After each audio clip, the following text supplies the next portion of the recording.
आगे बढ़ते हैं यजुर्वेद।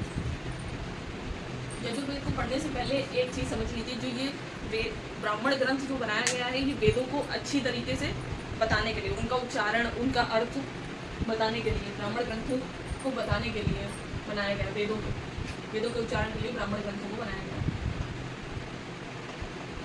यजुर्वेद, यजुर्वेद में गद्य और पद्य दोनों ही हैं।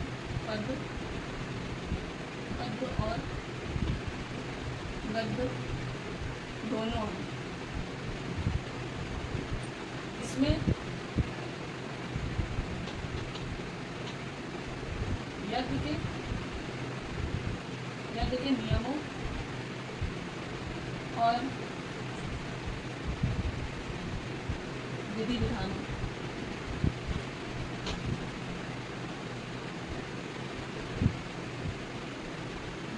का उल्लेख, इसी उल्लेख की वजह से इसे कर्मकांडी भी कहते हैं। अब यजुर्वेद के मंत्रों को गाने वाले पंडित या पुरोहित, जैसे मैंने बताया था ऋग्वेद में मंत्रों को गाने वाले पंडित या पुरोहित को होत्र कहते थे। उसी तरीके में बहुत इंपॉर्टेंट क्वेश्चन है इसमें, मंत्रों को गाने वाला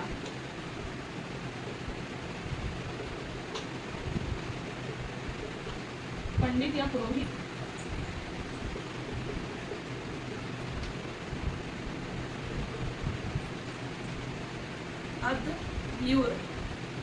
अद्व्यूर कहते हैं। ऋग्वेद में एक बार बताना भूल गई थी, ऋग्वेद के उपवेद क्या है। जो ऋग्वेद है, ऋग्वेद का उपवेद, ऋग्वेद का उपवेद जो है वो आयुर्वेद है। वहीं यजुर्वेद का नहीं लिख दे रहा है, यहाँ पे लिख दे रहा है यजुर्वेद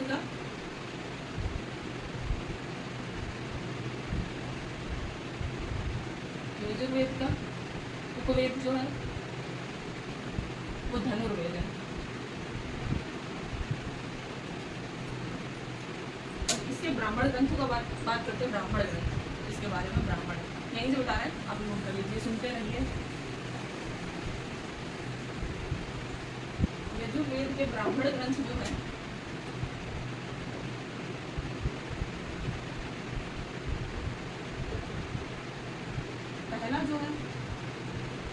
पहला शतपथ ब्राह्मण ग्रंथ,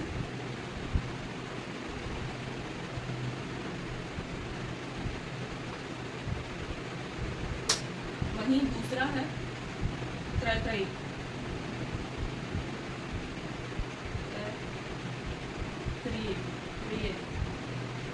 ब्राह्मण ग्रंथ। अब शतपथ ब्राह्मण ग्रंथ जो है वो ब्राह्मण ग्रंथ जैसे कैकेयी और जैसे कैकेयी हो गया, गंधार महाजनपद और ये कुरु, इन राजाओं के नाम से आया है। गंधार, कैकेयी, कुरु, महाजनपदों के नाम से।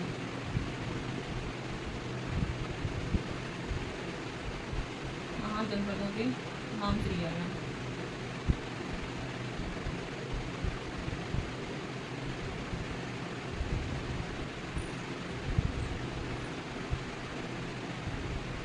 चलिए नेक्स्ट टॉपिक जो होगा हमारा आगे अथर्व सामवेद।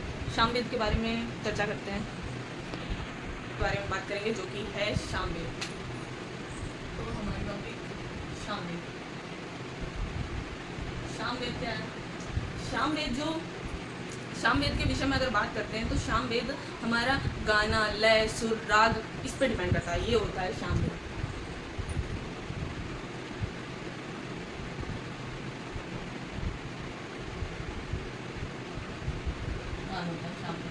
अब सामवेद के विषय में बात कर रहे हैं तो सामवेद हमारे भारतीय संस्कृति में, सामवेद में जो संगीत गाए गए हैं, संगीत की उत्पत्ति हुई है सामवेद से। तो जो सामवेद को मूल माना गया है हमारे भारतीय, उसमें संगीत का मूल माना गया है सामवेद से।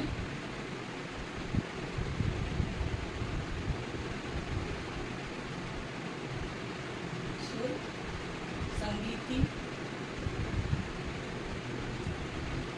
उत्पत्ति हुई है।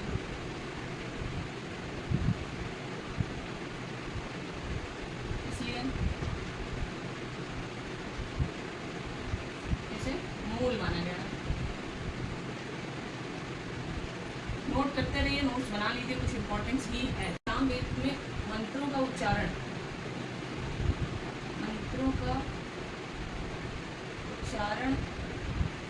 जो हुआ है, अपनी भाषा में लिखने की पूरी कोशिश करिए। अपनी भाषा में लिखी हुई चीज़ें ज़्यादा देर तक याद रहती हैं। जो मंत्रों के उच्चारण हुआ है उसमें सूर्य देवता,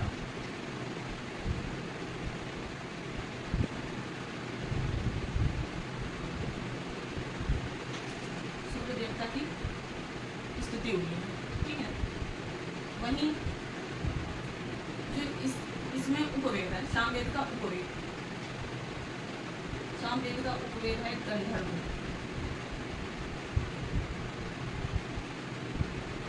ठीक है,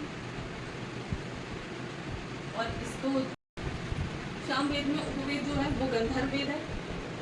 वहीं जो सामवेद के मंत्रों को उच्चारण करने वाले या गाने वाले पंडित या पुरोहित को हम लोग उद्गाता कहते हैं। वहीं ब्राह्मण ग्रंथ जो है इसका वो पंचवेद है। एक ही ब्राह्मण ग्रंथ है, हमने ऋग्वेद में बताया था, जो उसमें गाने वाले पंडित या पुरोहित थे उन्हें उत कहते थे, और यजुर्वेद में गाने वाले मंत्रों को गाने वाले पंडित या पुरोहित को अद्रव्यू कहते थे। वहीं इसका ब्राह्मण ग्रंथ पंचवेद है। आप लोग सामवेद को नोट कर लीजिए। आगे तो चालू करते हैं हमारा चौथा वेद जो कि है अथर्ववेद। अथर्ववेद में जादू, टोना टोटका और जड़ी बूटियों, इन सभी के बारे में, वशीकरण मंत्रों के बारे में बताया गया है।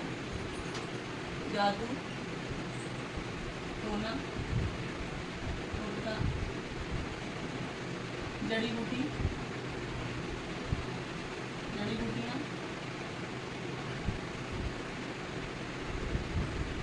तथा वशीकरण।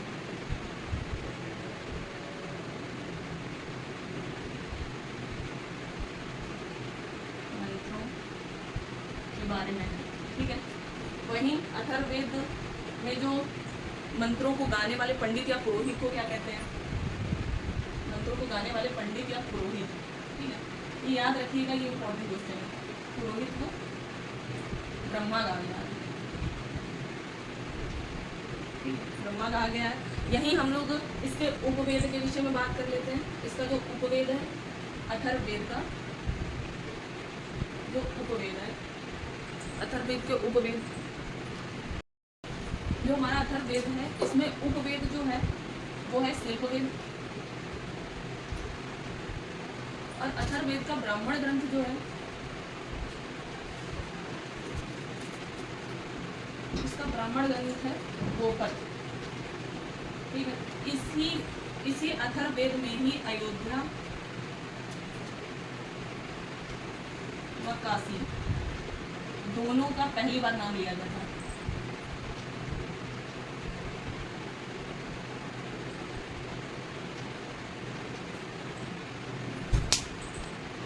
वेदांश,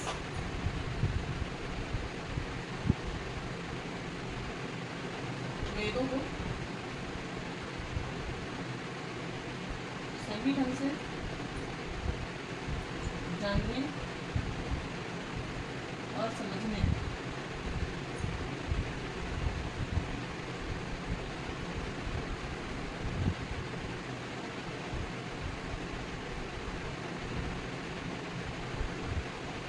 वेदांश की उत्पत्ति है।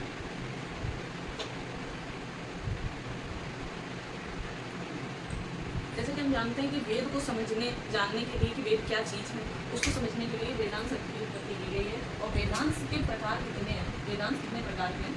वेदांत जो है 4 प्रकार के हैं। पहला है शिक्षा, तंत्र, तीसरा है व्याकरण, चौथा है निरुक्ति,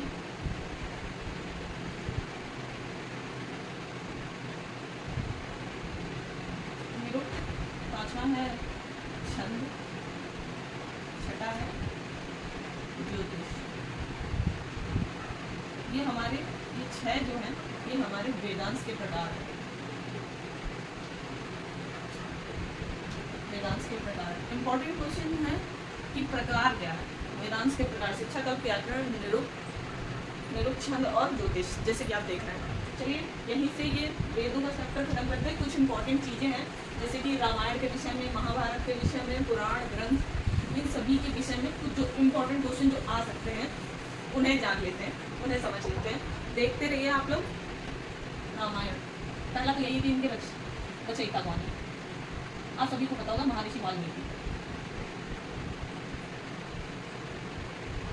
वाल्मीकि जो थे इनके रचयिता थे। वहीं जान लेते हैं कि रामायण के 7 कांड लिखे गए। कांड जिनके बारे में आप लोगों ने पढ़ा होगा, जाना होगा, उसके बारे में भी बात कर लेते हैं। तो जो रामायण की, पहले तो ये देख लीजिए कि रामायण के 7 कांड क्या है और इसमें मतलब कितने श्लोक हैं, सभी के बारे में बात करते हैं। तो रामायण में जो श्लोकों की संख्या है,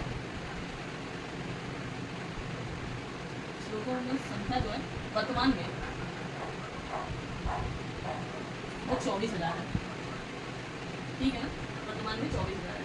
इसे रामायण को अकबर के समय में अब्दुल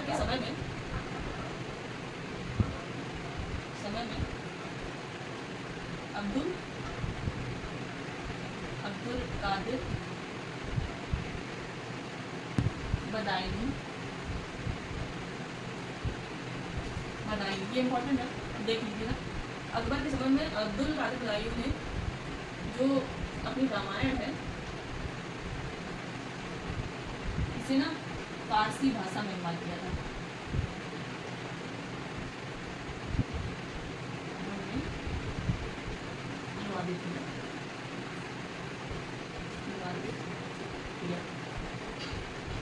अकबर के ही समय में अकबर के ही समय में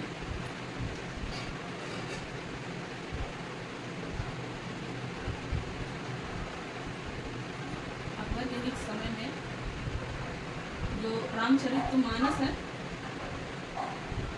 रामचरितमानस को तुलसीदास जी ने उसकी रचना की थी। रामचरितमानस की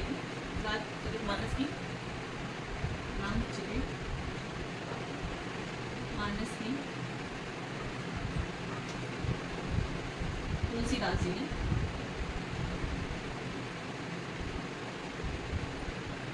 रचना की थी। ये आप लोग नोट करते रहिए, नोट करते रहेंगे तो आपके लिए ही आगे अच्छा है। अब चलिए आगे बात करते हैं कि इसके 7 कांडों के बारे में। जो रामायण के 7 कांड हैं उसके विषय में बात कर लेते हैं। तो रफ करते हैं, आप लोग नोट कर लीजिए।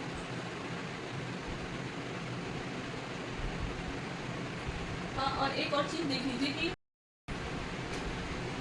रामायण में 24,000 श्लोक हैं, इसलिए इसे चतुर्विंशति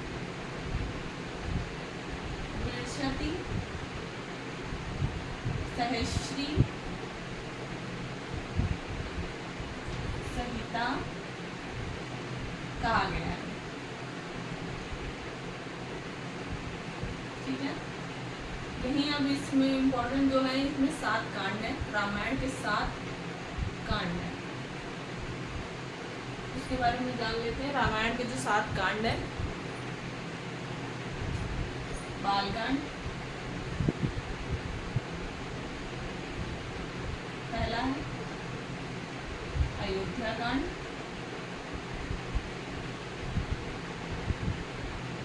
नोट करते जाइए आप लोग।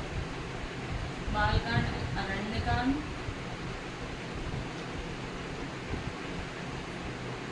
कस्तिल्ला कांड,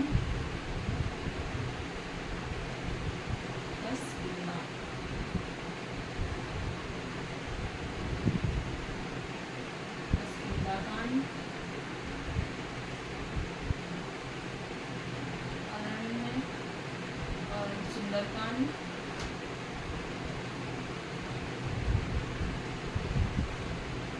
छठा है लंका कांड,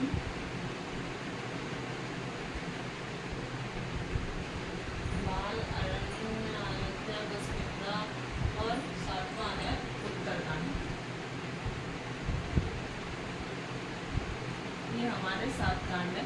पहला है बालकांड, अयोध्याकांड, अरण्य, कस्तिल्लाकांड, सुंदरकांड, लंकाकांड, उत्तरकांड। जैसे कि आप देख रहे हैं, जो ये कस्तिल्ला कांड है, इसी कांड में, चौथे वाले में किष्किंधा कांड में ही राम और हनुमान की मुलाकात हुई थी।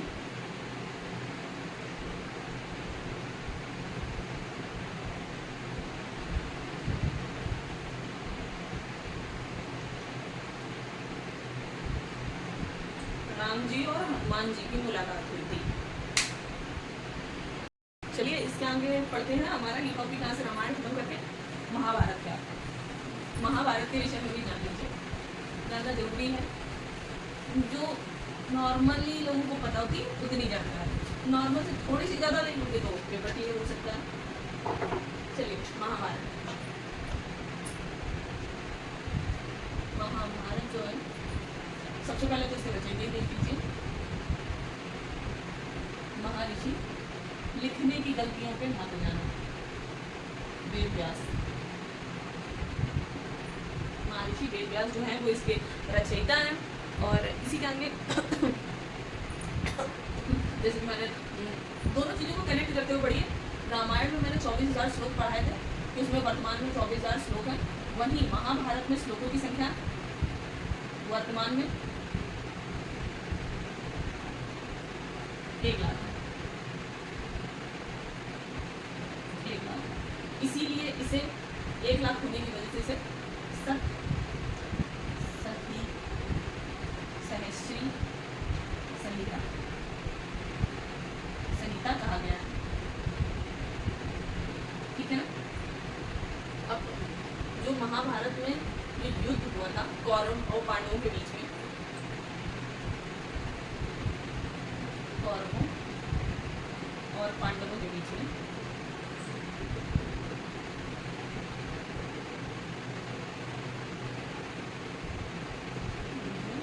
18 दिन तक चला था। 18 दिनों तक चला था। यहीं पे जो हमारे अकबर के समय में जो अब्दुल, मैंने रामायण में भी बताया था, अब्दुल कादिर बदायूनी, कादिर बदायूनी जो थे, इन्होंने फारसी भाषा में महाभारत का अनुवाद किया था। फारसी भाषा में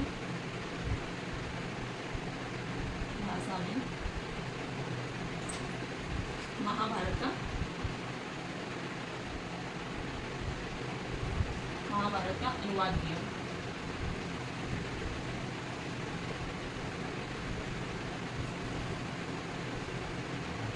और वहीं उस अनुवाद जो किया उन्होंने, उसका जो शीर्षक रखा उन्होंने, वो रजनामा शीर्षक, रजनामा शीर्षक रखा। चलिए आप लोग नोट कर लीजिए।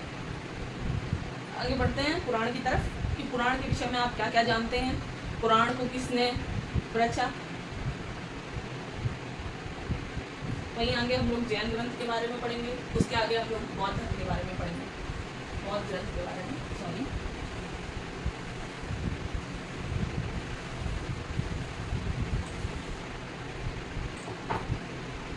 चलिए हेडिंग डाल लीजिए पुराण।